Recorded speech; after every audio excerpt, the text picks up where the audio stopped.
estão se cuidando.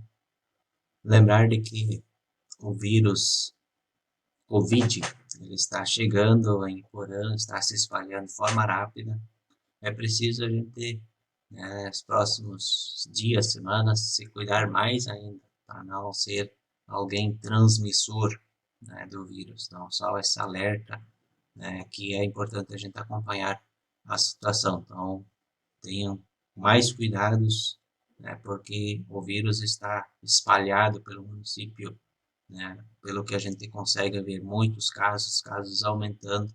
Então, a gente precisa dobrar ainda mais os cuidados.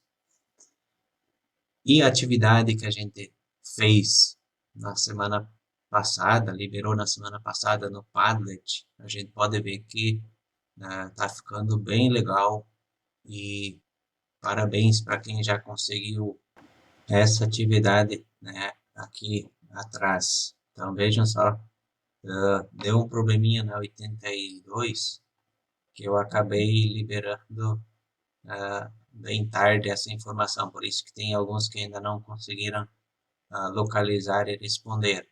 Mas ainda dá tempo, quem eventualmente não respondeu, né, para acessar a atividade da aula anterior, né, sobre os blocos econômicos, bem importante, né, e aqui várias participações, né, onde um pode aprender com o outro. Então, olhem sobre a atividade de citar outros blocos, né, características do bloco Mercosul. Então, as diferentes pesquisas que cada um fez, então bem interessante as colocações de cada um. E o legal, né, para quem respondeu por primeiro, né, os alunos mais rápidos, né, então podem acessar de novo para ver os comentários dos outros, né. Então, a gente tem participações bem interessantes, vários alunos conseguiram fazer o login, né, no Padlet, ó, que aparece bem certinho, Davi, Érica, Camille e, deixa eu ver aqui mais, a Lara, Rian, mas os outros também, aqui a gente pode, só para citar os outros que estão respondidos, a Alessandra, também o Rodrigo, a Renata, ver quem mais, o Anderson, o Tauan, a Érica, o Jairton. Eu acho que citei todos os que tinham respondido até o momento que eu preparei essa aula. Então, parabéns. E os comentários, eu li praticamente todos eles já, que estão aqui, e são bem interessantes para que a gente possa aprender, né, ter uma visão um pouco maior sobre os blocos econômicos e o próprio Mercosul. Uma aprendizagem interativa, né, em que a gente pode aprender com os colegas, né, como se fossem apresentações deles. São comentários bem resumidos, né, fácil de entender, né, dentro de uma conjuntura bem interessante. Né. Os vídeos também podem assistir ainda, para quem não assistiu. Então, são vídeos bem escolhidos para que a gente possa ter uma aprendizagem bem interessante. Tá? Parabéns quem respondeu. A gente sabe que alguns não responderam porque não tinha liberado ainda, mas vou estar acompanhando ainda para estarmos finalizando essa atividade ainda durante a semana, por mais que ela Classroom ela tenha encerrado, mas ela está em aberto ainda. Então é importante que cada um continue os estudos, né, continue aprendendo, interagindo, né, para que a aprendizagem seja a máxima possível, né, nesse período, né, enquanto a gente não tem aulas presenciais. É muito difícil que as aulas retomam no dia 2 de agosto, quer dizer, não vão retomar no dia 2 de agosto e já foi emitido um novo decreto, só vão estar voltando pelo menos setembro, não vai ter aula presencial ainda. Então acompanhem as informações do governo também em relação ao período de isolamento, até porque não faz sentido que agora que o vírus está se espalhando no estado de Santa Catarina não tem como retornar às aulas ainda. Então mais um período para que a gente precisa nos treinar para que a aprendizagem aconteça, ou seja, precisa se disciplinar com um esforço maior de cada um para que cada um possa estar se disciplinando para estudar, beleza? E para hoje, então, a gente vai ver mais detalhes sobre o percurso 28, né, sobre Brasil, faixas de fronteira, integração regional e presença na Antártida. Antártida, as duas formas estão corretas. Bem interessante ainda, seguindo nesse contexto, né, que a gente viu já na aula anterior na questão da integração através de blocos, de agrupamentos nos diferentes países do continente americano. Hoje mais foco Brasil. Então vamos ver as faixas de fronteiras brasileiras. O Brasil faz fronteira com 9 países da América do Sul, inclusive com a Guiana Francesa. Nos últimos anos, o governo brasileiro ampliou a atenção para a ocupação e a utilização da chamada faixa de fronteira, reconhecendo sua importância territorial estratégica diante do processo de integração sul-americano. A faixa de fronteira brasileira corresponde a uma região que se estende ao longo de 15.779 quilômetros de fronteira terrestre do país, com 150 quilômetros de largura.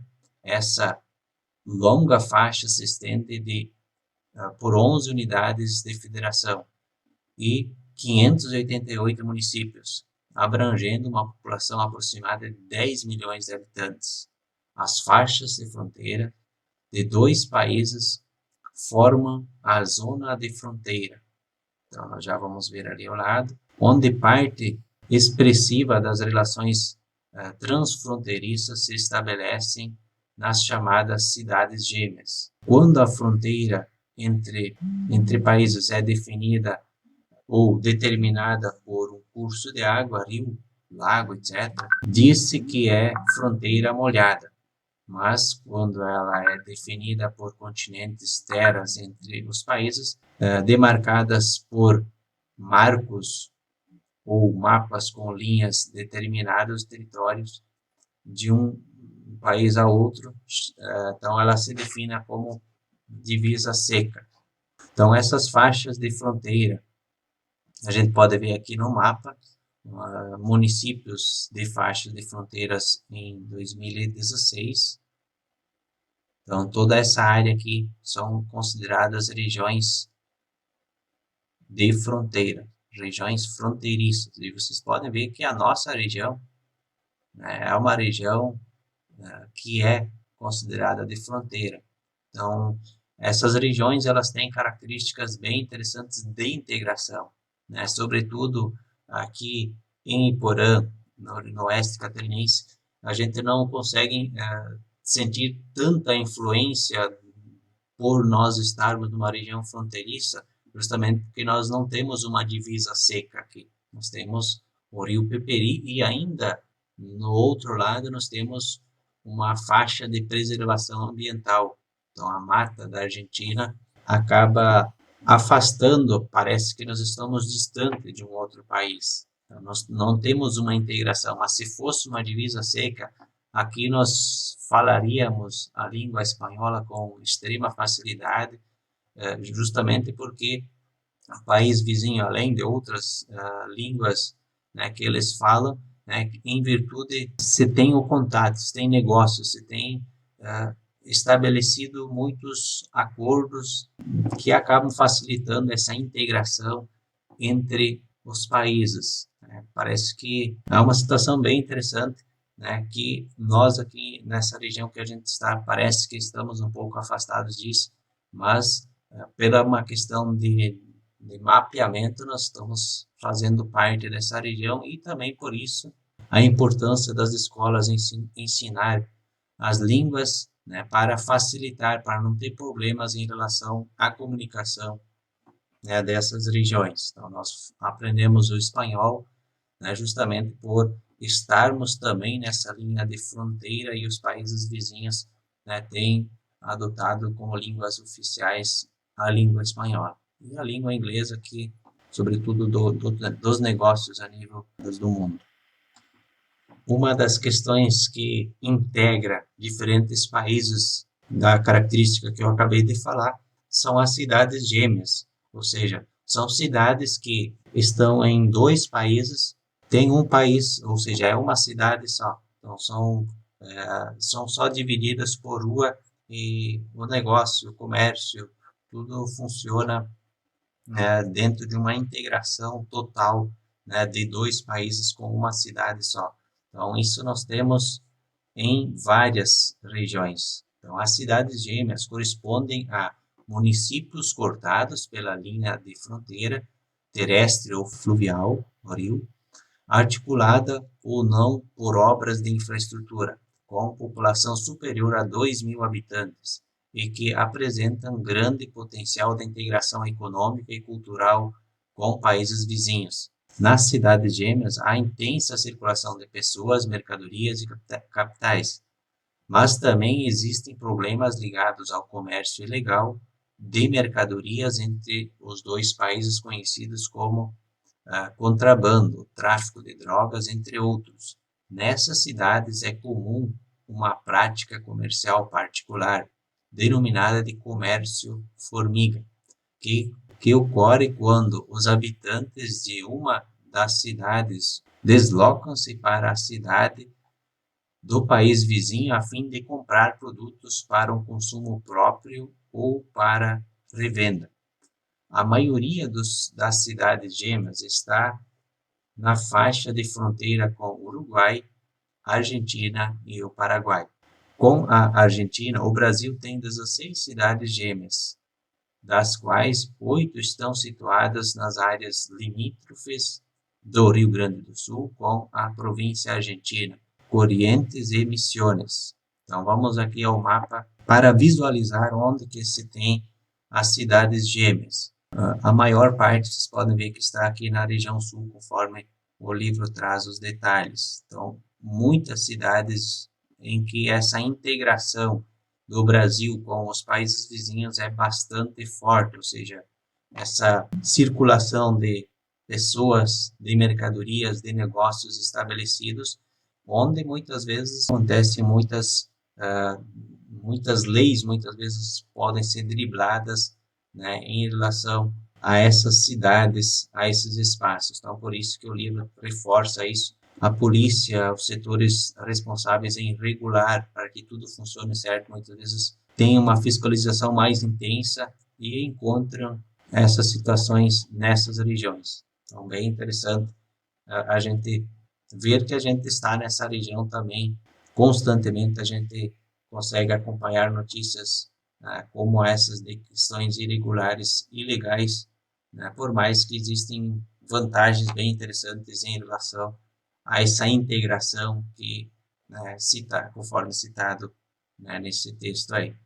Mais um item de integração, então na América do Sul, integração física e energética, a infraestrutura do transporte, rodovias, pontes, ferrovias, aeroportos e hidrovias, é um elemento chave para a integração econômica e comercial entre as regiões de um mesmo país e destas com os outros países. A infraestrutura energética, sistema de geração e distribuição de energia e de telecomunicações permite organizar e transportar a matéria-prima para as áreas de extração, para os centros de produção e posteriormente a distribuição, o que neles foi produzido para os centros de consumo nacionais e internacionais.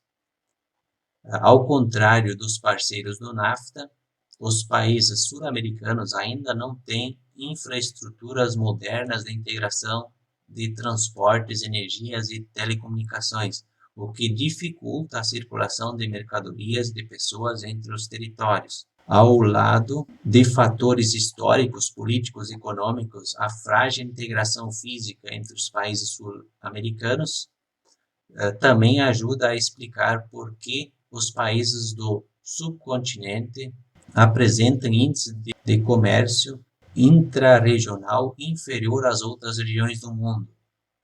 Nos últimos anos, os governos dos países sul-americanos passaram a criar meios para ampliar a integração física e desenvolvimento das infraestruturas regionais existentes para a organização do espaço sul-americano e seus crescimentos econômicos, como a extensão de redes de gasodutos sul-americanos, de ferrovias e rodovias. Tais meios estão sendo executados com a coordenação do Conselho Sul-Americano de Infraestrutura e Planejamento da Unasul. Aqui nós temos no mapa, então, alguns desses espaços de infraestrutura, né? Conforme a gente pode ver, o livro traz essa informação.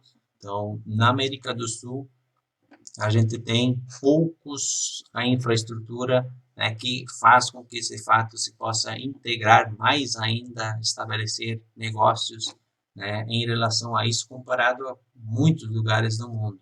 Então, a infraestrutura ela é muito importante para gerenciar essa integração, para que comércios, empregos, né, para que tudo isso aconteça. Mas tem várias regiões, então, que têm os inícios feitos conforme, né, o livro e esse mapa traz, né, alguns detalhes. Então, nós temos aqui alguns gasodutos, né, linhas de transmissão, né, de energia, rodovias, navegação em alguns espaços, pontes estabelecidas, corredores ferroviários em alguns espaços, portos, centros de logística. Vocês podem ver que tem alguns espaços só. Então, são questões, né, que a infraestrutura é pequena ainda e pode ser ampliada, e quanto mais ela for construída, estabelecida, mais integração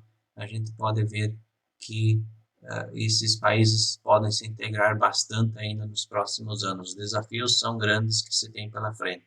Outro ponto de integração, então, do continente sul-americano, né, com o mundo, inclusive, é a Antártida. Então, conhecida como continente branco, a Antártida possui aproximadamente 14 milhões de quilômetros quadrados, dos quais se estimam que 95% sejam cobertos por gelo. Em algumas regiões, a cobertura do gelo pode chegar a mais de 4.000 metros de espessura, formando grandes camadas, os islandes. Nas áreas litorâneas ou costeiras, as geleiras dão origem aos icebergs, que flutuam e derivam no mar. Muitos têm dimensões gigantescas, chegando a vários quilômetros de extensões e larguras, confundindo-se com o próprio continente.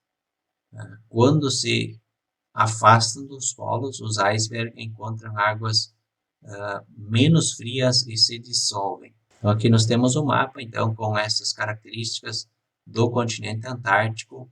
Então, aqui os islands, aqui em torno, né, segundo o mapa, segundo a legenda, em torno temos também as banquisas, os icebergs se desprendendo, né, sobretudo no período de verão, né, onde temos os desgelos, e no inverno, onde temos grande parte, né, dessas regiões congeladas. Aí aqui nós temos, né, parte do continente americano também, né, com essas questões aqui, ó, Argentina, Chile, né, aqui tem toda essa questão, né, do contato, né, com o continente sul-americano. Em suas áreas costeiras e no mar, a fauna e a flora são ricas e dão lugar à formação de um bioma característico. No ambiente aquático são encontradas baleias, orcas e grilos. Outras espécies, como leões marinhos, focas e diversas aves, tais como os pinguins e albatrozes, habitam a costa da Antártida e se alimentam em suas águas. O alto valor nutritivo do grilo desperta o interesse de grandes empresas pesqueiras. Sua pesca tem causado notável diminuição do número de baleias, que se alimentam principalmente deles. Segundo especialistas, se a pesca não for controlada, poderá provocar danos à cadeia alimentar regional. Então, só bem importante esses levantamentos feitos. Outro item ainda, as pretensões geopolíticas sobre a Antártida. Vamos ver como que é controlado e o que pode e o que não pode estar estabelecido também já em acordos bem interessantes. A Antártida foi alvo no passado de interesses geopolíticos por parte de alguns países. Várias nações declararam oficialmente posse de território antártico a partir do início do século XX, delimitando fronteiras de acordo com os paralelos e meridianos. Em 1917, por exemplo, a Grã-Bretanha declarou soberania sobre a ilha e as terras entre 20 graus e 50 graus longitude oeste e abaixo o paralelo de 50 graus latitude sul, dando origem a um chamado território antártico britânico. Nova Zelândia, Argentina, Chile e França valeram-se de procedimentos similares para delimitar fronteiras desse continente. De modo irresponsável,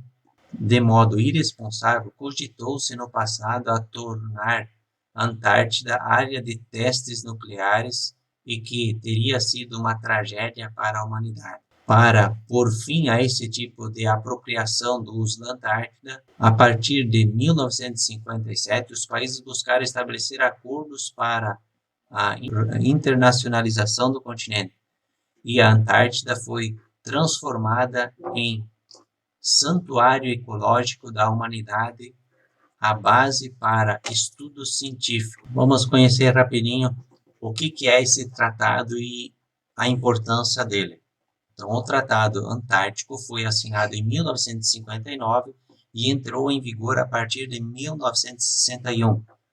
Com ele foram assegurados a internacionalização do continente e a liberdade de navegação marítima e de pesquisas científicas por um período de 30 anos, 1961 a 1991. O Brasil assegurou sua presença no continente com o envio de expedições científicas a partir de 1983.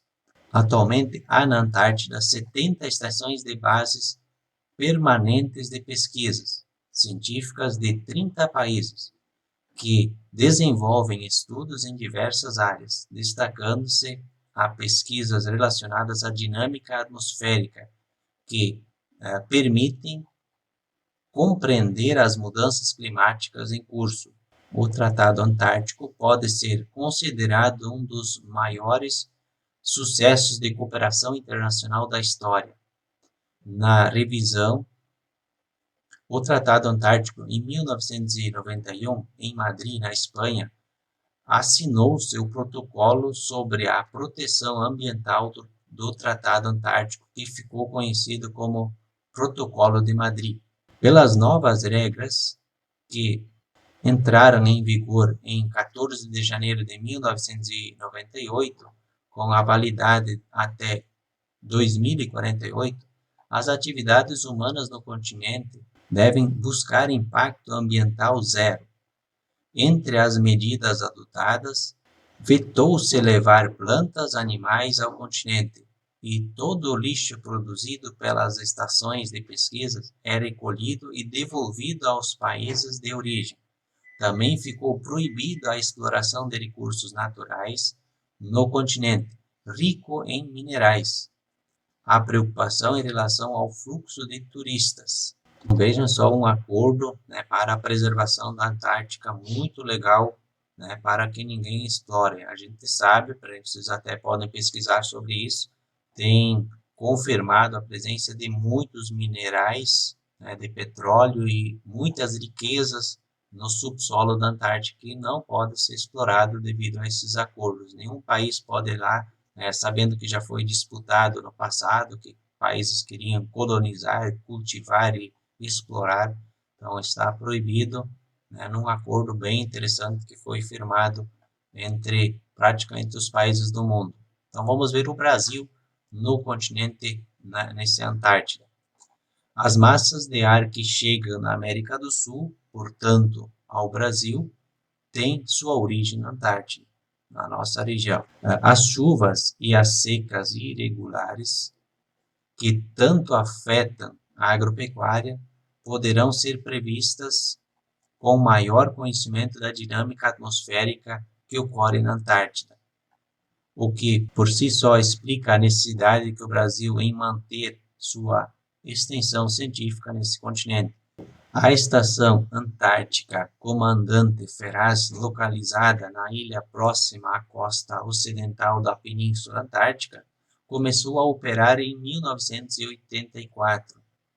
Desde a sua criação, missões brasileiras se concentram nas bordas do continente, mas a partir de 2008 a 2009 avançaram para o interior da Antártida, contribuindo para aprofundar os estudos. Em 25 de fevereiro de 2012, uma falha no sistema elétrico causou um incêndio que destruiu a estação do Brasil. 2 militares brasileiros faleceram no combate ao fogo. O governo federal, por meio do Ministério da Defesa, estava providenciando sua reconstrução, com término previsto para 2009-2020. Então, um incidente que aconteceu na região, que está danificada, está sendo reconstruída. Podem pesquisar também como que está atualmente essa reconstrução, desta estação, muito importante para o Brasil. Sobretudo, a gente pode ver que o Brasil, a nossa região, a cada 7 dias praticamente recebe uma frente fria, recebe uma massa de ar polar, que provém dessa região, ou seja, a influência direta da Antártida sobre o nosso clima, sobre a nossa formação de chuvas. Então, é extremamente importante a preservação e para que ela permaneça não alterada, para que todos esses detalhes funcionem corretamente.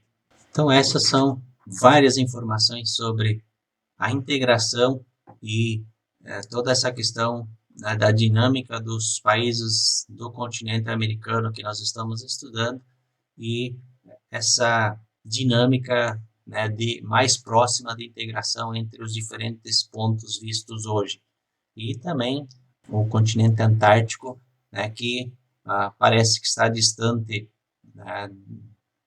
do continente americano. A gente pode ver que tem uma relação muito próxima também, com características bem interessantes para a gente analisar e compreender. Então, a chamada de hoje, cada um pesquise algo sobre a Antártida, sobretudo nessa questão da integração, da influência dos países americanos, do próprio Brasil, nesse continente antártico, para fazer um breve comentário aqui embaixo no YouTube sobre a Antártida. Então, essa é a chamada.